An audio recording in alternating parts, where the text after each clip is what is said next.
मैं कह रहा था कि अगले 2-3 महीने में आप देखेंगे कि हम एक लीग बनाने जा रहे हैं मध्य प्रदेश के अंदर। जी। Madhya Pradesh premiere league. उसमें से 5 टीम होंगे मध्य प्रदेश से। और हम चाहते हैं कि जो व्यापार हैं, जो बिजनेस हाउसेज है मध्य प्रदेश के, और जो स्पोर्ट्स सेक्टर है, जो खेल कूद का है, क्रिकेट का है, वो जुड़ जाए। जब ये दोनों सेक्टर जुड़ेंगे, और तीसरी जो मुख्य सेक्टर है वो है पब्लिक, बिजनेस, स्पोर्ट्स, पब्लिक। जब ये तीन साथ में आएंगी तो क्रिकेट का जो जलवा है वो अगले फेज पे आ जाएगा। और यही प्लान है हमारा कि हम लोगों में वो ऊर्जा, वो आग क्रिकेट के लिए वापस लेके आए। और हम ये लीग से वो करना चाहते हैं, नंबर 1। नंबर 2, हम चाहते हैं कि ग्रामीण लेवल से सीधा सिटी लेवल, सिटी लेवल से सीधा स्टेट लेवल, स्टेट लेवल से सीधा नेशनल लेवल पे हमारे खिलाड़ी जाए। अभी एक दो दिशा में हमें दिखा है कि रुकावट आ रही है, तो हम इससे स्ट्रीमलाइन करना चाहते हैं कि लोग का एक सीधा मार्ग मिले कि अगर मैं ये करूं, ये करूं, ये करूं, मुझे फिर इंडिया के लिए खेलने का मौका मिलेगा। तीसरी चीज, हम जो टीम ओनर्स होंगे, हम चाहते हैं कि हर बिजनेस का जो ओनर है वो पांच रोजगार हर टीम को दे। 2 या 3 महिला के लिए, 2 या 3 पुरुष के लिए, तो उनको रोजगार भी मिलेगा। क्योंकि रोजगार एक बहुत बड़ा मुद्दा था हमारे जो स्पोर्ट्स के खिलाड़ी के लिए। क्योंकि वो कहते थे कि भाई दिन रात हम खेल रहे हैं, अगर फिर हम नेशनल लेवल पे ना जाए तो हमारा क्या होगा। तो इसलिए हमने इसके बारे में भी सोचा है। चौथी चीज, अगर क्रिकेट खेल रहे हैं तो उसके लिए कुछ पैसे भी मिले। तो हर मैच जो व्यक्ति खेलेगा, खिलाड़ी खेलेगा, उसके लिए उसको पैसे भी मिले। महाराज बनवासी बहुत हैं यहाँ और लास्ट चीज, हम नेशनल टीवी पे इसको ब्रॉडकास्ट करेंगे। बहुत ही अच्छा किया। हाँ, मैं मिला। मैंने नंबर भी नंबर लिया। हाँ। उसके बाद अमेरिका से आप डिग्री लेके आए। सर आपने जॉब कहाँ किया और क्या आपके स्टार्टअप का बड़ा हल्ला है बाजार में? क्या आपने आम आदमियों से जुड़ा हुआ एक स्टार्टअप शुरू किया है कोई? जी। माय मंडी। जी। तो उसके बारे में थोड़ा बताइए ना। तो माय मंडी मैंने एक प्लेटफॉर्म खड़ा किया है, एक मंच खड़ा किया है। हमारे टियर 2, टियर 3, टियर 4, मतलब कि ग्वालियर, आगरा, लखनऊ, अशोकनगर, शिवपुरी, ऐसे शहरों के लिए जहाँ पे बड़ी कंपनियां नहीं घुस पाएंगी। अमेजोन, स्विगी, जोमेटो, ये कंपनियां नहीं घुस पाएंगी क्योंकि इन शहरों का जो किराने का नेटवर्क है वो बड़ा मजबूत है। अगर आप ये शहर में भी देखेंगे, हर 10 फीट आपको एक किराने का दुकान मिलेगा। तो हम चाहते हैं कि हम ये जो किराने का दुकान का नेटवर्क है, ठीक है, इसको और मजबूत करें।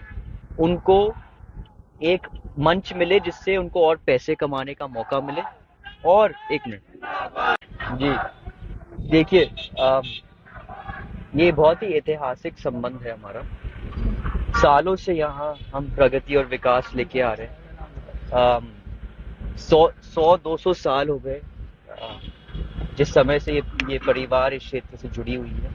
तो हमारा जो संबंध है वो अब राजनीतिक संबंध नहीं है, वो पारिवारिक संबंध है। इसलिए जब मैं मंच से भी बोलता हूँ लोगों से, भाषण देता हूँ लोगों को, तो मैं शुरुआत में ही कह देता हूँ कि मैं यहाँ आपसे भाषण देने नहीं आया हूँ। मैं 5 मिनट के लिए आप बोलूंगा यहाँ से, लेकिन मैं ज्यादा समय आपके बीच में आऊंगा, आपको पहचानूंगा, आपको समझूंगा, आपका दर्द समझूंगा।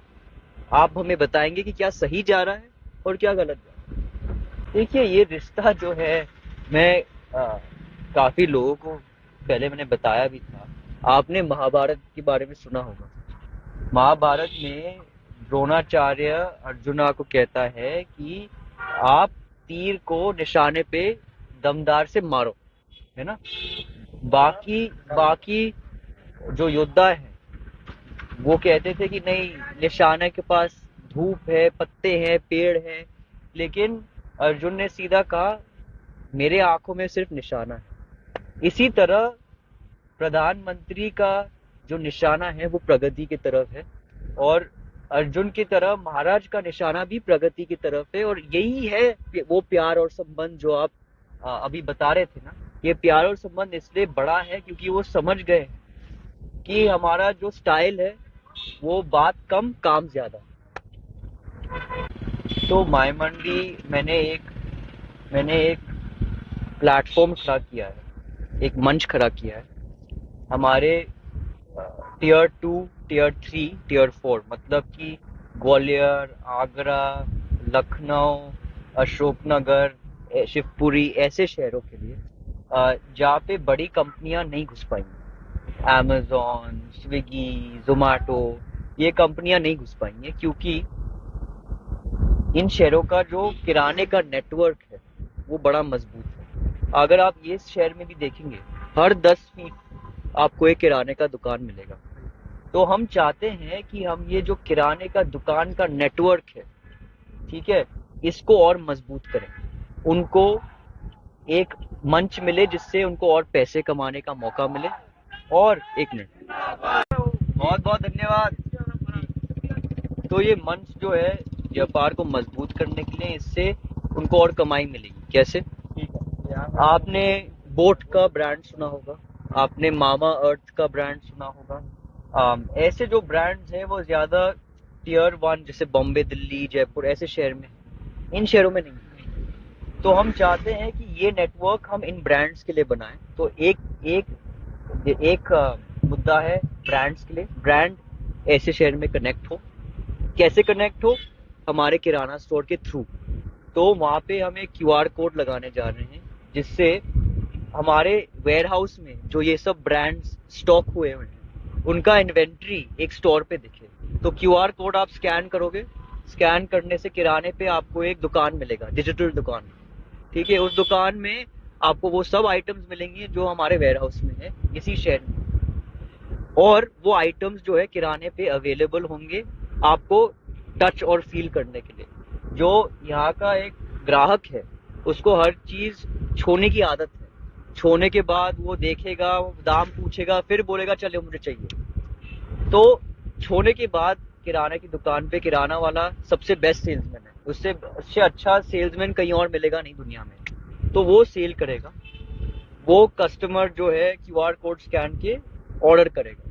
जब ऑर्डर करेगा सीधा 10% कमीशन वो दुकानदार को जाएगा, और हमारे वेयर हाउस से अगले दिन उसी दुकान पे वो आइटम अवेलेबल हो जाएगा। तो वो आदमी या औरत जिसने वो आइटम ऑर्डर किया है उसको वो किराने दुकान पे आना पड़ेगा और वो आइटम उठाना पड़ेगा।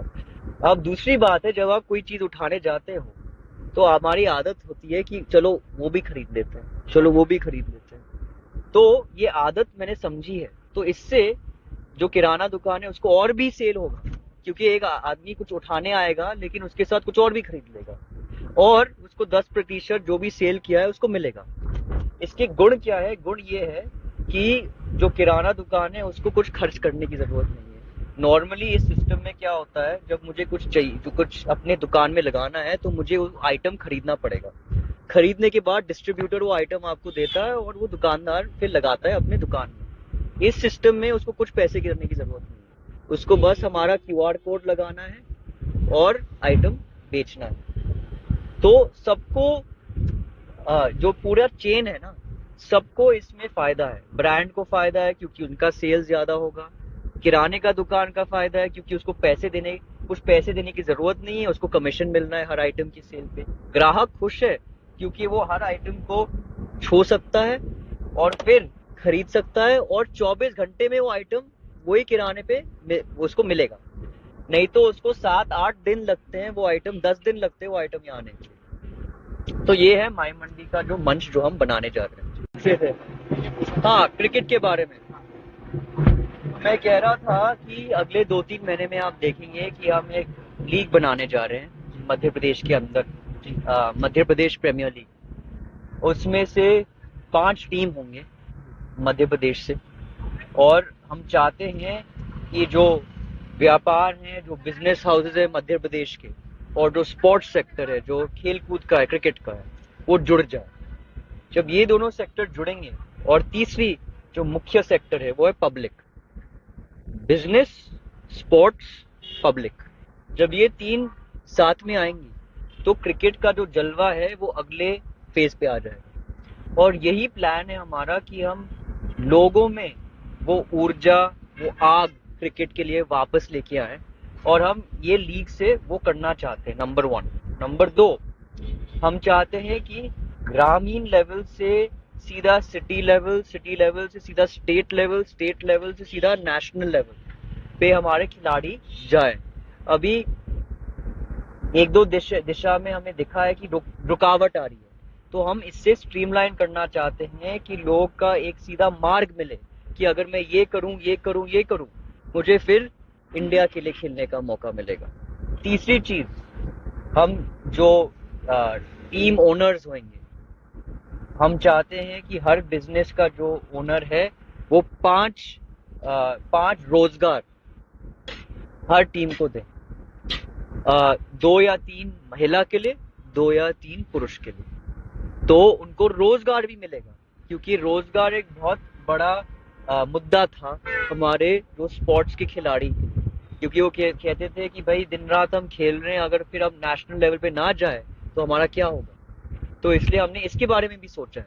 चौथी चीज, अगर क्रिकेट खेल रहे हैं तो उसके लिए कुछ पैसे भी मिले, तो हर मैच जो व्यक्ति खेलेगा, खिलाड़ी खेलेगा, उसके लिए उसको पैसे भी मिले।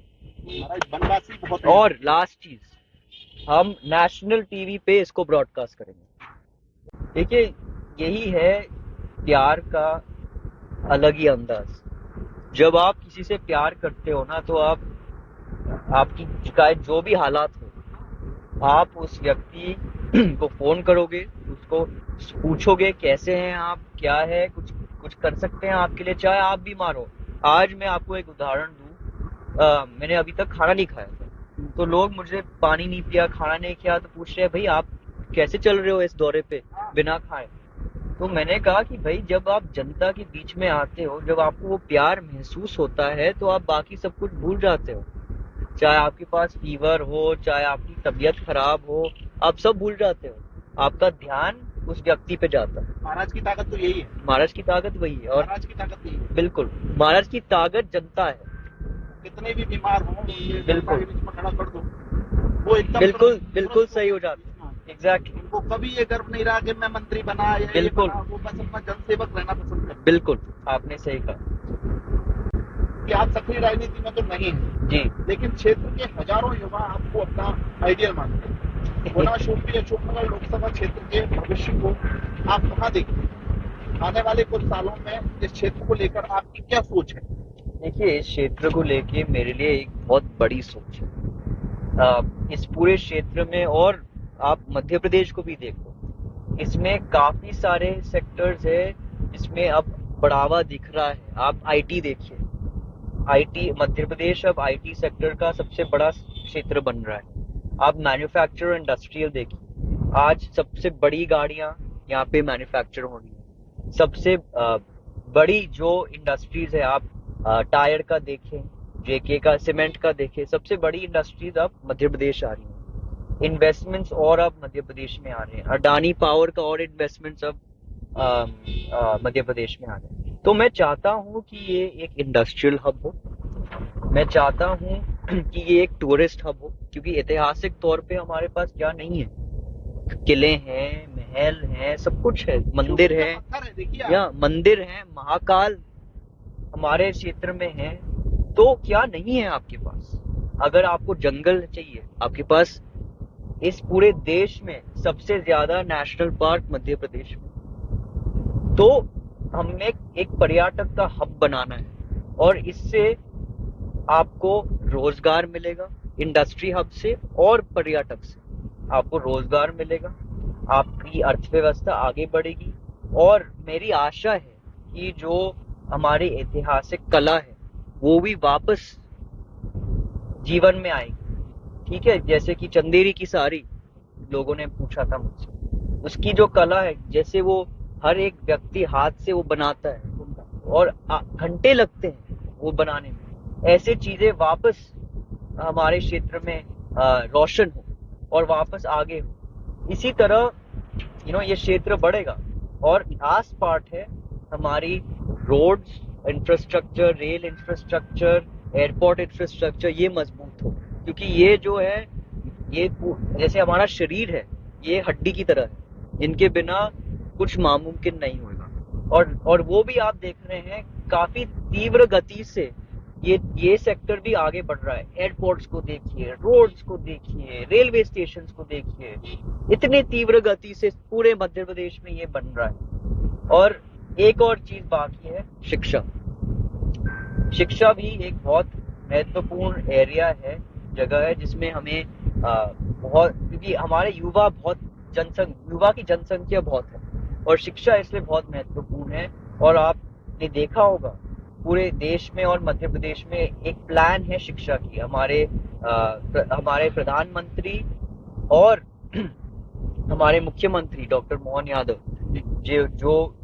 जिसकी शिक्षा में बहुत प्रेम है, वो भी काफी कॉलेजेस खोलने जा रहे हैं, विश्वविद्यालय खोलने जा रहे हैं, मेडिकल कॉलेजेस खोलने जा रहे हैं और अपस्किलिंग सेंटर्स खोलने जा रहे हैं, जिससे लोग जो है, अगर एक एरिया में अगर मैं काम कर रहा हूँ और मुझे दूसरे सेक्टर में जुड़ रहा है, तो वो अपस्किल होकर दूसरे सेक्टर में जुड़ सकता है। तो ये है हमारी जो विजन है इस क्षेत्र के लिए, यही आशा है कि यही विजन है। हैप्पीनेस इंडेक्स क्या है, तो लेके बड़ी चर्चा चल रही है आपकी, क्या नहीं तो ये मैंने स्कूल में, जब मैं दून स्कूल में था, तो मैंने इसके बारे में बहुत पढ़ा था। और जैसे आप प्रश्न पूछे, मैंने भी अपने आप को प्रश्न पूछा कि भाई ये है क्या। और जब मैं पढ़ रहा था इसके बारे में, मुझे पता लगा कि ये एक ग्रॉस नेशनल हैप्पीनेस इंडेक्स है जो भूटान में मौजूद है।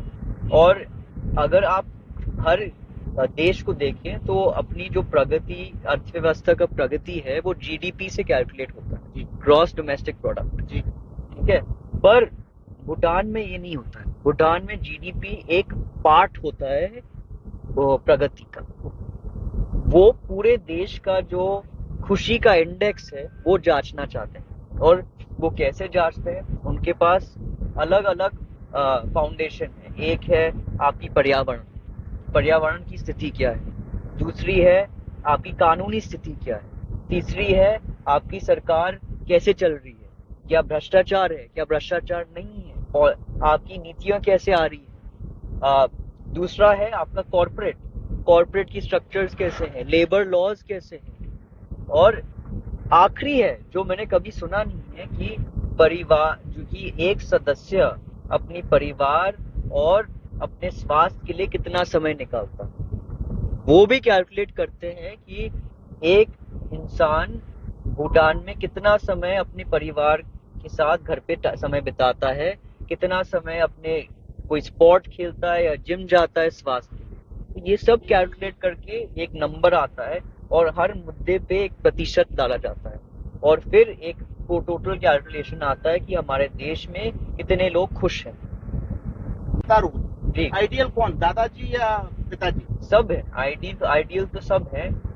हर पीढ़ी की अलग अलग गुण हैं जो मैं अपनी जिंदगी में लेके आना चाहता हूं। साहब का डायरेक्ट कनेक्शन था, महाराज साहब का थोड़ा सा कॉर्पोरेट कनेक्शन है जी। तो किस तरीके की राजनीति महाराज साहब पसंद करते हैं? देखिए, अभी तो मैं राजनीति नहीं कर रहा हूँ, लेकिन मैं इन लोगों से जुड़ रहा हूँ। आपका परिवार है भाई, इस तरह जो जिस तरीके से मेरे दादा, आप जानते हैं, लोगों के साथ समय बिताते थे, मिलते थे, वो एक गुण है जो मैं अपने जिंदगी में लाना चाहूंगा, जो मैं कोशिश कर रहा हूँ लाने के लिए। जिस तरीके से मेरे पिता तीव्र गति से प्रगति लाते हैं और उनका सोच और विचार कॉर्पोरेट स्ट्रक्चर की तरह है, जो वो हर नंबर देखते हैं, कि हर दिन देखते हैं और फिर सब कर्मचारियों के पीछे डंडा लेके खड़े होते हैं कि ये करना है। हाँ, तो ये चीजें, ये बहुत अच्छा गुण है। जिस तरीके से के साथ वो हमेशा अपना मोबाइल फोन अपने जनता के लिए ऑन रखते हैं और हमेशा उनके साथ संपर्क करते हैं, ये एक बहुत बड़ा मूल्य है। और ये है जनसेवा, क्योंकि इन्होंने अपना जो स्वार्थ होता है वो छोड़ दिया है। उनके लिए जनसेवा ही सब कुछ है। आजकल सारे युवा अपने बारे में सोचते हैं कि मेरे लिए क्या होगा, मेरा क्या होगा, जीतने के बाद करप्शन पर ध्यान दें, मेरा क्या होगा। अब वो पता नहीं, बट मेरा जो युवा है वो हम सब सोचते कि अब मेरा क्या होगा, मुझे कैसे करना है, मेरे लिए क्या होगा, मैं होता है। लेकिन असली जनसेवा में आपको दूसरी तरफ मुड़ के देखना पड़ता है कि दूसरों को क्या हो रहा है। वो एक बहुत महत्वपूर्ण गुण है जो मैं अपने जिंदगी में लाना चाहूंगा, और वो आसान चीज नहीं है, मैं कोशिश कर रहा हूँ, लेकिन वो आसान चीज नहीं है। अपने परदादी राजमाता विजयराजे सिंधिया जी से जिस तरीके से उन्होंने पार्टी को संभाला, हर एक कार्यकर्ता के साथ समय बिताया, हर एक एक घर गए, उनके साथ समय बिताया, हर एक इंसान के घर के अंदर वो गए और रात बिताए, तो उसी तरह मैं भी समय देना चाहूंगा लोगों को, कार्यकर्ताओं को, ताकि मैं उनके साथ जुड़ूं, एक पारिवारिक संबंध के साथ। अजय, माँ का स्वास्थ्य ठीक नहीं है, जी जी आप लोग चुनाव में घूम रहे हैं, जी। आपको वहां होना चाहिए था हॉस्पिटल में, लेकिन आज उन हजारों माओ लाखों माओ के पास आप लोग घूम रहे हैं, तो क्या मानना है आपका, कैसे दृढ़ इच्छा शक्ति आ पाती है? देखिए, ये शक्ति ऐसे आती है क्योंकि मुझे पता है, अगर उनका स्वास्थ्य ठीक भी होता तो वो कहते कि आप यहाँ मत रहो, आप लोगों के बीच में जाओ। तो मुझे पता है ये शब्द जो है मेरे दिमाग में गूंजती रहती है, और मुझे पता है ये शब्द मेरे पिता के दिमाग में भी गूंजती रहती है कि वो कहती थी कि हमेशा हर एक पल आप अपने जन सेवा कीजिए, लोगों के साथ बिताइए, और मैं ठीक रहूंगी, आप मेरा चिंता मत कीजिए, लेकिन आप लोगों के हर एक ओठ पे मुस्कुराहट लेके आइए। और अगर वो हम कर पाए तो हम जानते हैं कि चाहे उनका स्वास्थ्य अच्छा हो या ना अच्छा हो, वो खुश हो।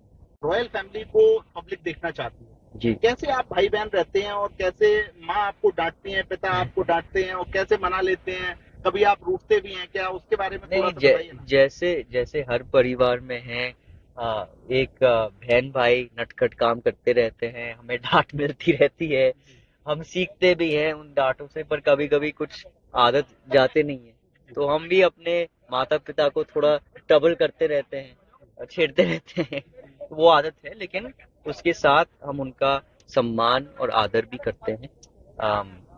वो हमसे बड़े हैं, जैसे उन्होंने सिखाया है कि हर व्यक्ति का सम्मान करना चाहिए जो उम्र में हमसे बड़े हैं, और चाहे उम्र में छोटे भी हों तभी भी सम्मान करना चाहिए, लेकिन जो उम्र में बड़े हैं उनको सबसे ज्यादा सम्मान देना चाहिए। कोई संदेश जो आप अपने युवा साथियों को देना चाहें, हालांकि युवा संदेश यात्रा में आप दे रहे हैं, देखिए, लेकिन मीडिया के माध्यम मेरे से 2 या 3 संदेश हैं जो मैं सबको कह रहा हूँ, मेरे इस क्षेत्र के जो युवाओं हैं उनको कह रहा हूँ, क्योंकि सबसे ज्यादा प्रतिशत हमारे युवाएं हैं। सबसे पहले स्वच्छ भारत। मैं चाहता हूँ कि हमारा क्षेत्र देश में और मध्य प्रदेश में नंबर 1 हो स्वच्छता में, क्योंकि जब स्वच्छता होती है तब स्वास्थ्य सही होता है। लोग भी जब आपके क्षेत्र घूमेंगे, पर्यटक घूमेंगे, लोग घूमेंगे, तो वो कहेंगे भाई हमें यहाँ आना है, यहाँ पे हम सबको दिख रहा है कि ये लोग अपने क्षेत्र का सम्मान करते हैं और अपने पर्यावरण का सम्मान करते हैं। तो नंबर 1 है, मैं युवाओं को स्वच्छ भारत की संदेश देना चाहूंगा, जो प्रधानमंत्री ने बहुत इस पर बहुत महत्वपूर्णता बसाया है। दूसरी चीज, मतदान के बारे में। 5 साल में एक बार हमें एक मौका मिलता है मतदान के लिए, और ये बहुत बड़ी जिम्मेदारी है हमारे लिए, जिसमें हम अपने नेता को चुनते हैं। और मैं सब युवाओं को कहना चाहूंगा कि इस मौके को छोड़िए मत, क्योंकि हाँ, एक साल में आता है, कभी कभी कठिन होता है वोट डालने को, लाइन होती है, धूप होती है, होता है कठिन, लेकिन मेरा ये संदेश है कि ज्यादा से ज्यादा प्रतिशत हमारे युवाएं आगे आएं और वोट डालें, मतदान डालें, और उसके साथ बीजेपी का लहर और मजबूत करें, क्योंकि पिछले 5 या 10 साल में आपने देखा होगा, जैसे मैंने बोला है, कितना विकास और प्रगति हर हर क्षेत्र में हुआ है, खाली अशोकनगर, गुना और शिवपुरी में नहीं, पूरे देश में। और विदेश के दृष्टिकोण से अगर आप देखो, तो विदेश के दृष्टिकोण से भी भारत का जो नाम है, भारत का जो शक्ल है, वो बिल्कुल बदल गया है। लोग अब सम्मान से भारत को देखते हैं, और लोग कहते हैं कि भारत में ही सब अपॉर्चुनिटी है, हम भारत में इन्वेस्ट करना चाहते हैं। तो ये 2 या 3 मेरे संदेश है मेरे युवा साथी। बहुत बहुत धन्यवाद। रॉयल फैमिली को पब्लिक देखना चाहती है, जी। कैसे आप भाई बहन रहते हैं और कैसे माँ आपको डांटती हैं, पिता आपको डांटते हैं और कैसे मना लेते हैं? कभी आप रूठते भी हैं क्या? उसके बारे में थोड़ा नहीं, सा बताइए ना। जैसे जैसे हर परिवार में है, एक बहन भाई नटखट काम करते रहते हैं, हमें डांट मिलती रहती है, हम सीखते भी हैं उन डांटों से, पर कभी कभी कुछ आदत जाते नहीं है, तो हम भी अपने माता पिता को थोड़ा ट्रबल करते रहते हैं, छेड़ते रहते हैं, तो वो आदत है, लेकिन उसके साथ हम उनका सम्मान और आदर भी करते हैं। वो हमसे बड़े हैं, जैसे उन्होंने सिखाया है कि हर व्यक्ति का सम्मान करना चाहिए जो उम्र में हमसे बड़े हैं, और चाहे उम्र में छोटे भी हों तभी भी सम्मान करना चाहिए, लेकिन जो उम्र में बड़े हैं उनको सबसे ज्यादा सम्मान देना कोई सन चाहिए। अजय माँ का स्वास्थ्य ठीक नहीं है, जी जी। आप लोग चुनाव में घूम रहे हैं, जी। आपको वहां होना चाहिए था हॉस्पिटल में, लेकिन आज उन हजारों माओ लाखों माओ के पास आप लोग घूम रहे हैं, तो क्या मानना है आपका? कैसे दृढ़ इच्छा शक्ति आ पाती है? देखिए, ये शक्ति ऐसे आती है क्योंकि मुझे पता है, अगर उनका स्वास्थ्य ठीक भी होता तो वो कहते कि आप यहाँ मत रहो, आप लोगों के बीच में जाओ।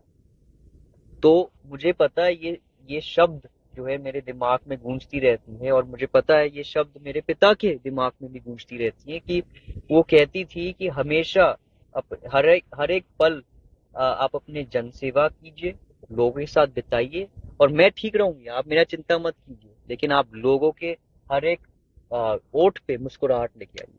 और अगर वो हम कर पाए तो हम जानते हैं कि चाहे उनका स्वास्थ्य अच्छा हो या ना अच्छा हो, वो खुश हो।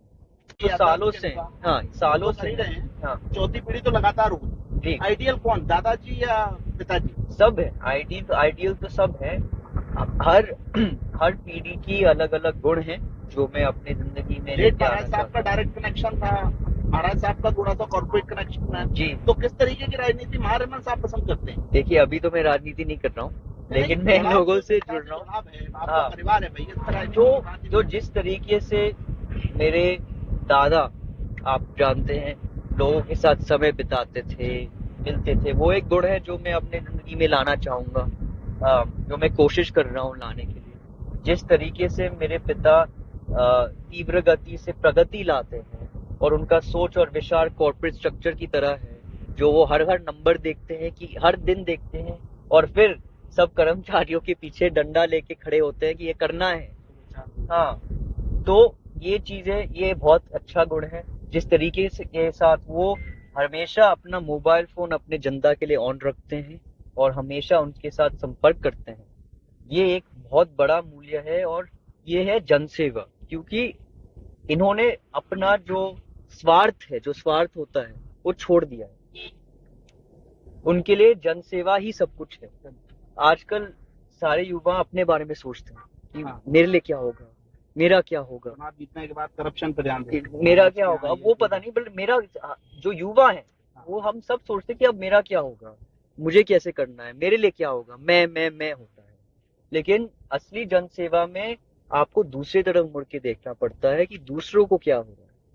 वो एक बहुत महत्वपूर्ण गुण है जो मैं अपने जिंदगी में लाना चाहूंगा, और वो आसान चीज नहीं है, मैं कोशिश कर रहा हूँ, लेकिन वो आसान चीज नहीं है। अपने परदादी राजमाता विजयराजे सिंधिया जी से जिस तरीके से उन्होंने पार्टी को संभाला, हर एक कार्यकर्ता के साथ समय बिताया, हर हर एक एक घर गए, उनके साथ समय बिताया, हर एक इंसान के घर के अंदर वो गए और रात बिताए, तो उसी तरह मैं भी समय देना चाहूंगा लोगों को, कार्यकर्ताओं को, ताकि मैं उनके साथ जुड़ूं, एक पारिवारिक संबंध के साथ। जी, हैप्पीनेस इंडेक्स क्या है? इसको लेके बड़ी चर्चा चलती है आपकी, क्या नहीं थोड़ा तो बताइए ना। तो ये मैंने स्कूल में, जब मैं दून स्कूल में था, तो मैंने इसके बारे में बहुत पढ़ा था, और जैसे आप प्रश्न पूछे, मैंने भी अपने आप को प्रश्न पूछा कि भाई ये है क्या। और मैंने, जब मैं पढ़ रहा था इसके बारे में, मुझे पता लगा कि ये एक ग्रॉस नेशनल हैप्पीनेस इंडेक्स है जो भूटान में मौजूद है। और अगर आप हर देश को देखें तो अपनी जो प्रगति, अर्थव्यवस्था का प्रगति है, वो जीडीपी से कैलकुलेट होता है, जी ग्रॉस डोमेस्टिक प्रोडक्ट। जी। ठीक है, पर भूटान में ये नहीं होता है। भूटान में जीडीपी एक पार्ट होता है वो प्रगति का, वो पूरे देश का जो खुशी का इंडेक्स है वो जांचना चाहते हैं। और वो कैसे जांचते हैं? उनके पास अलग अलग फाउंडेशन है। एक है आपकी पर्यावरण की स्थिति क्या है, दूसरी है आपकी कानूनी स्थिति क्या है, तीसरी है आपकी सरकार कैसे चल रही है, क्या भ्रष्टाचार है, क्या भ्रष्टाचार नहीं है, और आपकी नीतियां कैसे आ रही है। दूसरा है आपका कॉर्पोरेट की स्ट्रक्चर्स कैसे हैं, लेबर लॉज कैसे हैं, और आखिरी है जो मैंने कभी सुना नहीं है कि परिवार, जो कि एक सदस्य अपनी परिवार और अपने स्वास्थ्य के लिए कितना समय निकालता, वो भी कैलकुलेट करते हैं कि एक इंसान भूटान में कितना समय अपने परिवार के साथ घर पे समय बिताता है, कितना समय अपने कोई स्पोर्ट खेलता है या जिम जाता है स्वास्थ्य के लिए। तो ये सब कैलकुलेट करके एक नंबर आता है और हर मुद्दे पे एक प्रतिशत डाला जाता है, और फिर एक टोटल कैलकुलेशन आता है कि हमारे देश में कितने लोग खुश हैं। हमारी जान में एक चीज बताइए कि आप सक्रिय राजनीति में तो नहीं है जी। लेकिन क्षेत्र के हजारों युवा आपको अपना आइडियल मानते हैं। गुना शोपी अशोकनगर लोकसभा क्षेत्र के भविष्य को आप कहाँ देखते हैं? आने वाले कुछ सालों में इस क्षेत्र को लेकर आपकी क्या सोच है? देखिए, इस क्षेत्र को लेके मेरे लिए एक बहुत बड़ी सोच है। इस पूरे क्षेत्र में, और आप मध्य प्रदेश को भी देखो, इसमें काफी सारे सेक्टर्स है जिसमें अब बढ़ावा दिख रहा है। आप आईटी देखिए, आईटी, मध्य प्रदेश अब आईटी सेक्टर का सबसे बड़ा क्षेत्र बन रहा है। आप मैन्युफैक्चर इंडस्ट्रियल देखिए, आज सबसे बड़ी गाड़ियां यहाँ पे मैन्युफैक्चर हो रही है। सबसे बड़ी जो इंडस्ट्रीज है, आप टायर का देखें, जेके का, सीमेंट का देखें, सबसे बड़ी इंडस्ट्रीज अब मध्य प्रदेश आ रही हैं। इन्वेस्टमेंट्स और अब मध्य प्रदेश में आ रहे हैं। अडानी पावर का और इन्वेस्टमेंट्स अब मध्य प्रदेश में आ रहे हैं। तो मैं चाहता हूँ कि ये एक इंडस्ट्रियल हब हो, मैं चाहता हूँ कि ये एक टूरिस्ट हब हो, क्योंकि ऐतिहासिक तौर पे हमारे पास क्या नहीं है, किले हैं, महल हैं, सब कुछ है, मंदिर है, या मंदिर है, महाकाल हमारे क्षेत्र में है। तो क्या नहीं है आपके पास? अगर आपको जंगल चाहिए, आपके पास इस पूरे देश में सबसे ज्यादा नेशनल पार्क मध्य प्रदेश में। तो हमें एक पर्यटक का हब बनाना है, और इससे आपको रोजगार मिलेगा। इंडस्ट्री हब से और पर्यटक से आपको रोजगार मिलेगा, आपकी अर्थव्यवस्था आगे बढ़ेगी, और मेरी आशा है कि जो हमारी ऐतिहासिक कला है वो भी वापस जीवन में आएगी।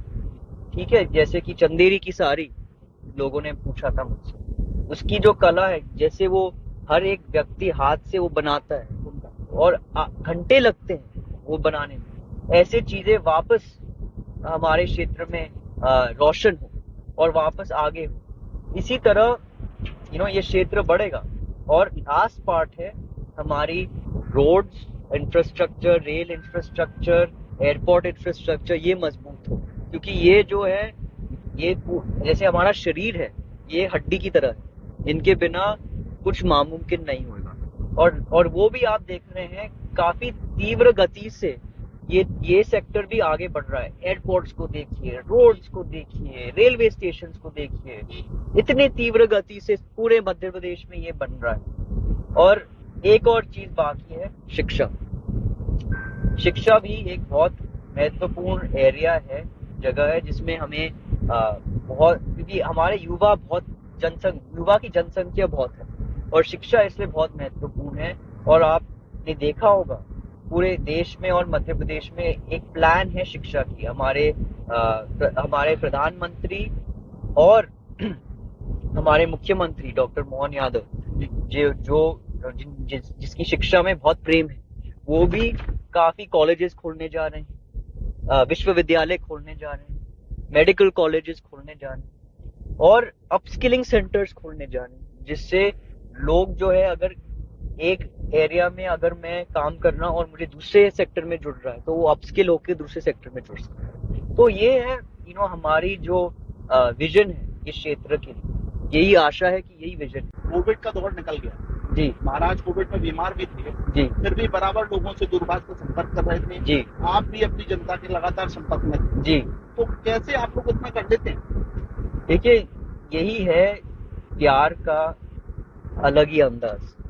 जब आप किसी से प्यार करते हो ना, तो आपकी चाहे जो भी हालात हो, आप उस व्यक्ति को फोन करोगे, उसको पूछोगे कैसे हैं आप, क्या है, कुछ कुछ कर सकते हैं आपके लिए, चाहे आप बीमार हो। आज मैं आपको एक उदाहरण दूं, मैंने अभी तक खाना नहीं खाया था, तो लोग मुझे पानी नहीं पिया, खाना नहीं किया, तो पूछ रहे हैं भाई आप कैसे चल रहे हो इस दौरे पे बिना खाए। तो मैंने कहा कि भाई जब आप जनता के बीच में आते हो, जब आपको वो प्यार महसूस होता है, तो आप बाकी सब कुछ भूल जाते हो। चाहे आपके पास फीवर हो, चाहे आपकी तबीयत खराब हो, आप सब भूल जाते हो। आपका ध्यान उस व्यक्ति पे जाता है। महाराज की ताकत तो यही है। महाराज की ताकत वही है। और महाराज की ताकत यही है। बिल्कुल, महाराज की ताकत जनता है। कितने भी बीमार हो, ये जनता बिल्कुल के बीच में खड़ा कर दो, वो एकदम बिल्कुल तुरंत बिल्कुल तुरंत सही हो जाता है। एग्जैक्टली, उनको कभी ये गर्व नहीं रहा कि मैं मंत्री बना या ये बिल्कुल बना, वो बस अपना जनसेवक रहना पसंद करते हैं। बिल्कुल, आपने सही कहा।